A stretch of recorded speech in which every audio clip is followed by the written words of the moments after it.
So the next step is to define the Roberta base model. Okay, so this is the interesting modeling part.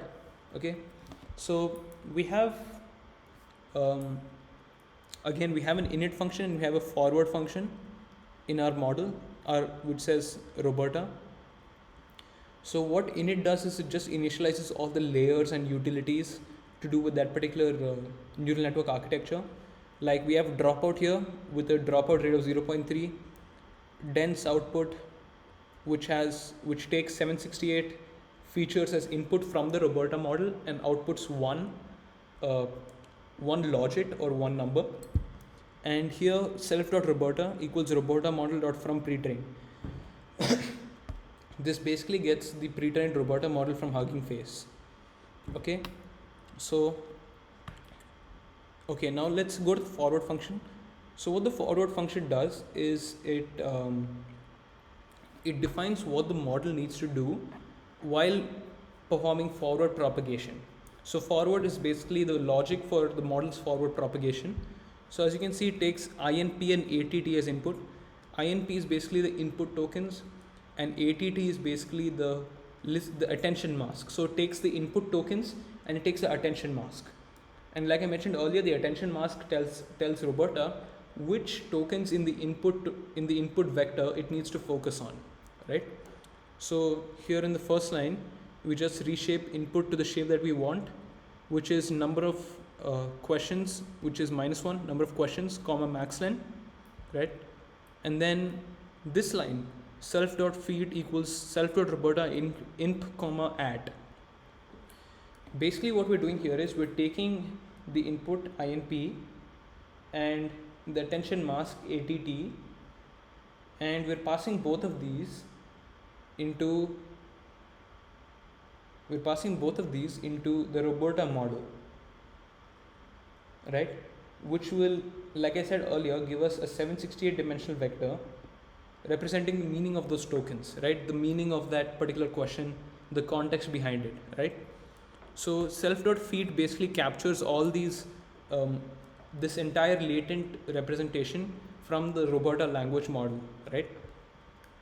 And the last line, self.dropout feed and then self.dense output. So like I said earlier, dropout basically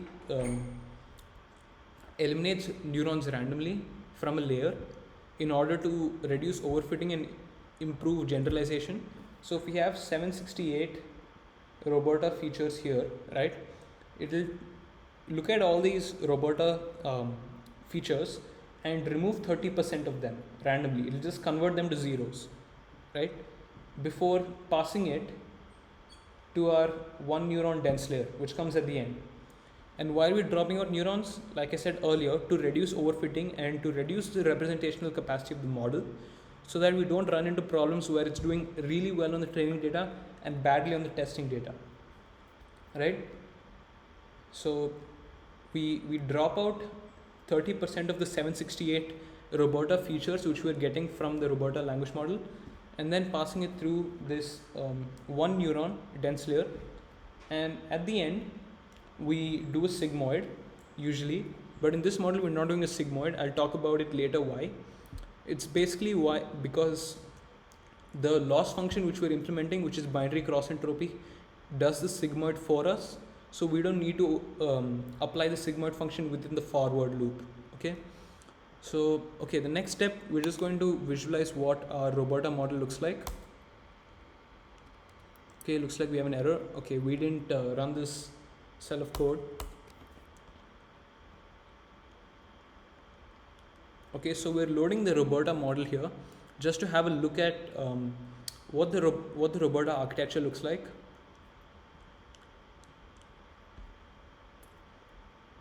Okay, looks like it's finished loading almost. Okay, it's done. Now we're just going to print the model and see what it looks like.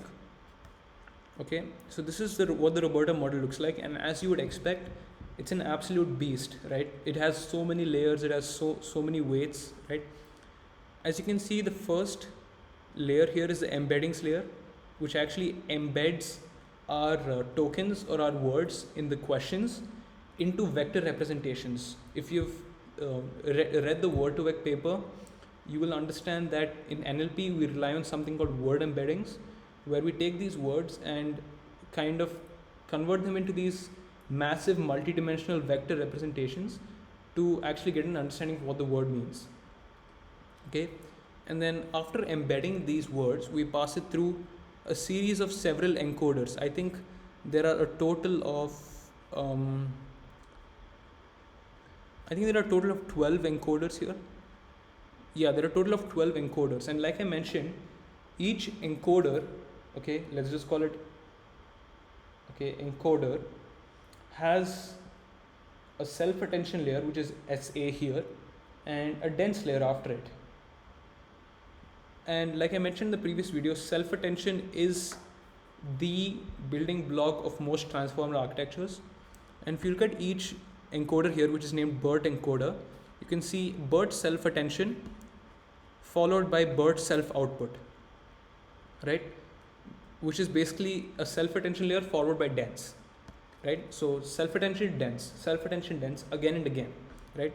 And like this, we have a total of 12 self-attention and dense blocks, which processes these embeddings, it processes these tokens to gain to finally come up with a 768 dimensional vector representation of this entire question. So as you can see, we have a final layer called pooler, which kind of pulls the output from these encoder layers and these encoder blocks, and finally outputs a feature vector of size 768, right? So we have a bunch of SA dense, we say SA dense into 12, right? And then we have a pooler block which outputs a 768 dimensional latent representation for each question. So this is how the entire Roberta model looks like. Okay, so now since we understand this, let's get to the modeling part, the loss functions and optimizers.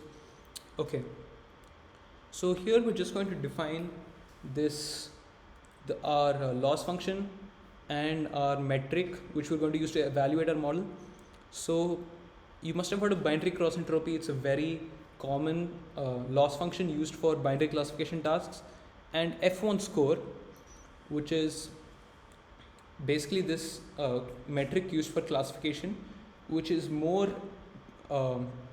resistant to data imbalance than classification accuracy. So when we have extremely imbalanced data sets like the one that we have now, we need to use F1, right, instead of accuracy, because accuracy is a bad metric when it comes to imbalanced data sets. Why? Because if 93% of our labels are zeros and I predict, my model just keeps predicting zeros and zeros and zeros all the time, it'll still get an accuracy of 93%. So this 93% does not tell anything about the model's performance, and that's why we need the F1 score.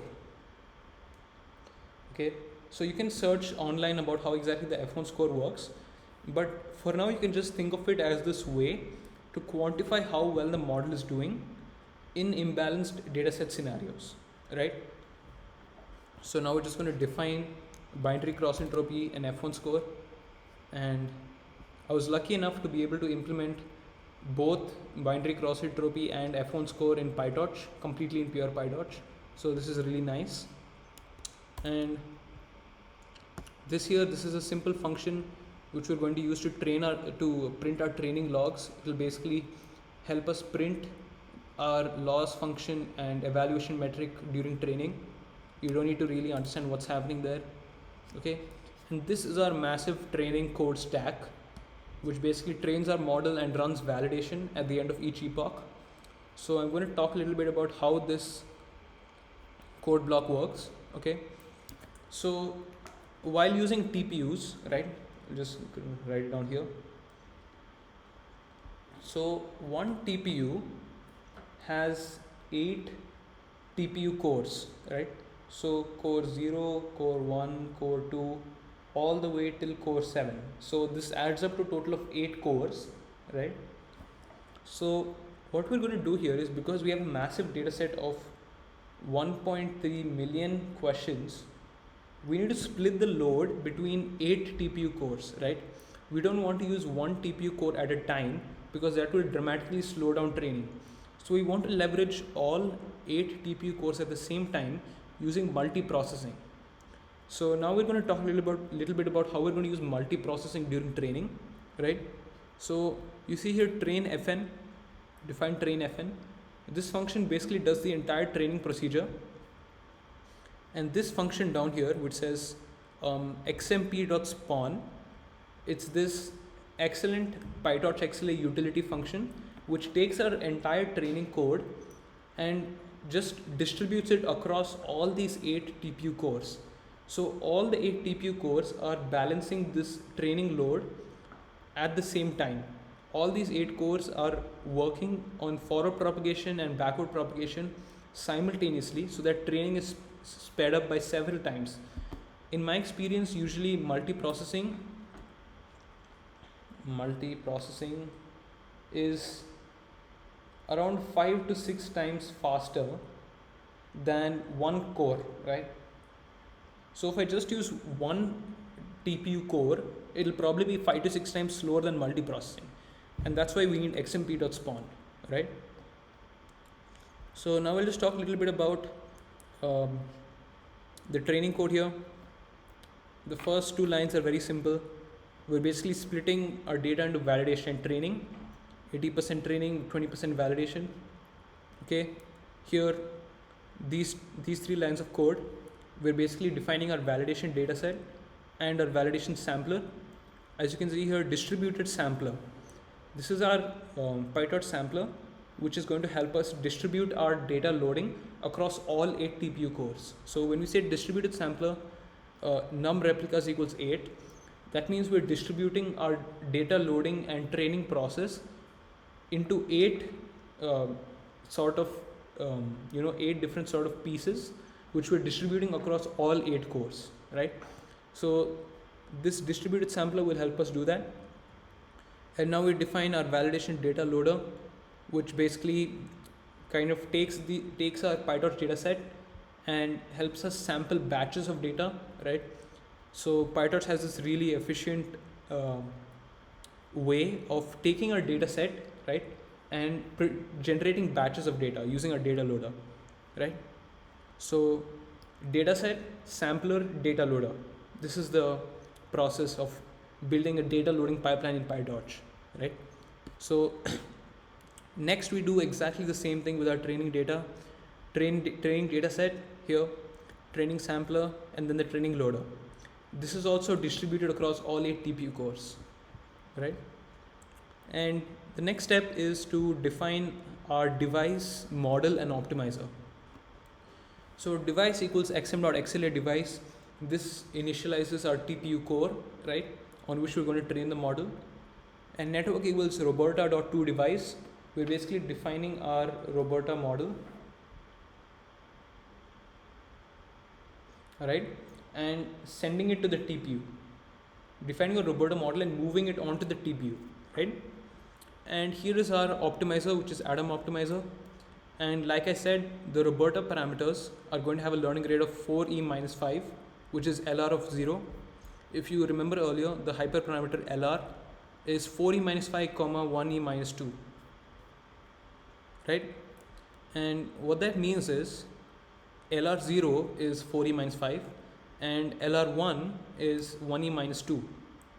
So our roberta layers, which is network.roberta, is going to have a learning rate of 4e minus 5, and our dense layer at the end is going to have an LR of 1e minus 2.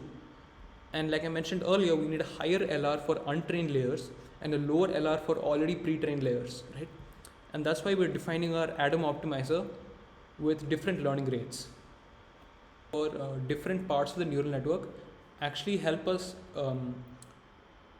focus more on updating the weights of the untrained layers and making sure that we just finely adjust these already trained layers, right? And that's why we're defining our Adam optimizer with differential learning rates here.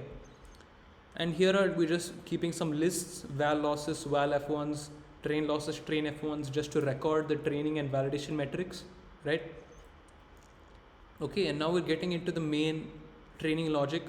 For epoch and epochs, we're basically doing this training process on repeat a couple of times. For in our case, epochs is 2, so it does training and validation twice. So training, validation, then training and validation, right? Just repeats the whole training validation stack 2 times. That's why we have for loop here. And these 2 lines are basically initializing our parallel loaders. So we're taking our validation loader, which is val loader, and our training data loader, which is train loader, and passing and making them parallel loaders. So these are basically normal PyTorch data loaders, except they're loading batches of data in parallel for all 8 TPU cores, right? So you can see here per device loader device. So all it's doing is taking this PyTorch data loader and parallelizing it across all 8 TPU cores, so that we're loading and training on data on all 8 TPU cores at the same time, which will speed up processing by 5-6 times, right? So these are our parallel loaders. And now we set our network to training mode, because we need to train our model first before validating it. Training mode is basically enables facilities like dropout, which are used only during training. In contrast, we use network.eval, which sets all these dropout and other layers to null, because we don't want our dropout layers to function during evaluation. We only want dropout layers to function during training. So network.train enables dropout. For train batch and train parallel, this basically iterates over the training data loader, which is parallelized across 8 TPU cores, right? And now train in, train at, and train targ, right? This is the input, attention mask, and target. We're moving all of them to device, which is basically this TPU core, right? So we're loading the target, input, and attention mask from our training batch, which we got from the train parallel. And then we're moving all of them to TPU in these 3 lines of code, because we want our model and our data to be on the same device for training. So all the data and even the model that's training on that data all need to be on the TPU and not on the CPU, right? So when we say .to device, it actually moves it to the TPU.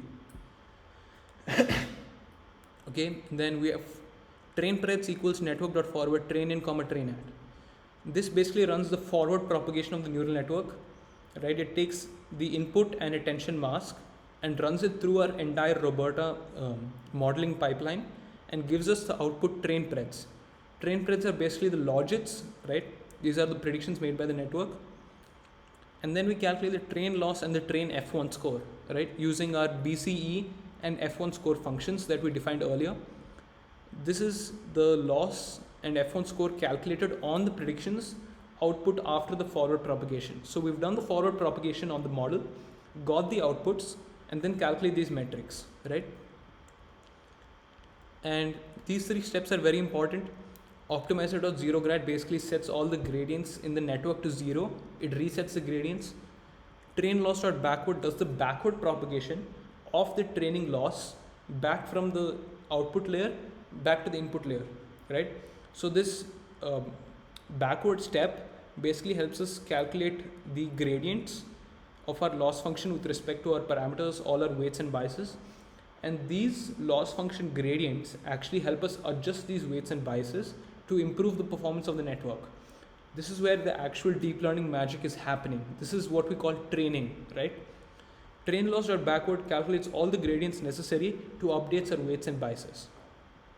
And then xm.optimizer step optimizer, it basically updates the weights and biases using the gradients calculated from train loss.backward. It takes the gradients calculated here and updates the parameters in our neural network. And then we have a bunch of code here to print out the training loss and training F1 score while training the model, right? So it keeps printing these metrics after each batch just so that we can keep track, right? So that's a training loop where we're actually looping over the entire training data, continuously doing forward propagation and backward propagation so that we can adjust the weights and it gets better and better over time, right? So the next step is our validation loop, right? Our validation loop is very similar to a training loop, except we do not do any backward propagation. We just do a forward propagation, get the outputs, and evaluate those outputs on the targets. So training has both FP and BP, forward propagation and backward propagation, but validation has only forward propagation, right? As you can see here, we've set network to eval mode, which means we disable dropout network.eval with torch.nograd.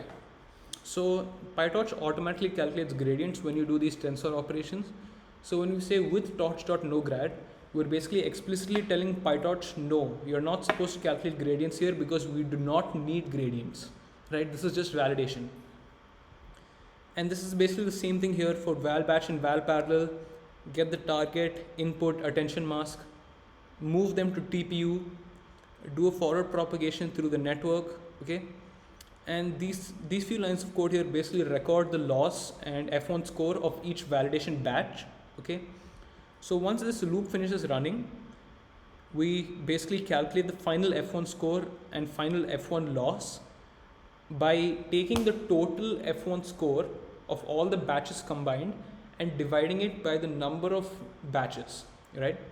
So we take these metrics, which are the binary cross entropy loss and F1 score, and we average them over all these validation batches to get our final loss and F1 score for the validation data after each epoch. So we just calculate the validation F1 and validation loss and print them here, right? And that's it. That's the training and validation loop, and this continues on repeat. It continues on repeat 2 times because we have 2 epochs. So the model is training on 1 epoch, and then at the end of the epoch, it shows the model's performance on unseen data, which is the validation, and it does that whole thing again: training, validation, and then training and validation again. And then at the end, we just have a bunch of lines of code to save the model architecture, save the weights after you're done training so you can use it later, and also records all the metrics. It records all these validation and training metrics such as binary cross entropy and F1 so that we can refer to them later and plot them, right? So I'm just going to, so now since I've explained this entire stack, I hope you've understood it. It's basically training and validation, this Roberta pipeline that we have, so that we can use it to actually flag insincere questions. I'll just run it. Okay, so these few lines of code are very simple. It basically takes the training data, passes it to this to our training function, and distributes it across all these 8 TPU cores so that we're running training in parallel. As you can see here, xmp.spawn nprox equals 8. That means we're parallelizing our model training across all 8 TPU cores, right? So, okay, cool, looks like it started training. This model should take approximately 30 minutes to train, right? So once it's done training, we should actually be able to see how the model performs on sample comments and then run the inference loop, which will help us make predictions on the testing data. So I guess let's just wait for 30 minutes for the model to train. So see you after that.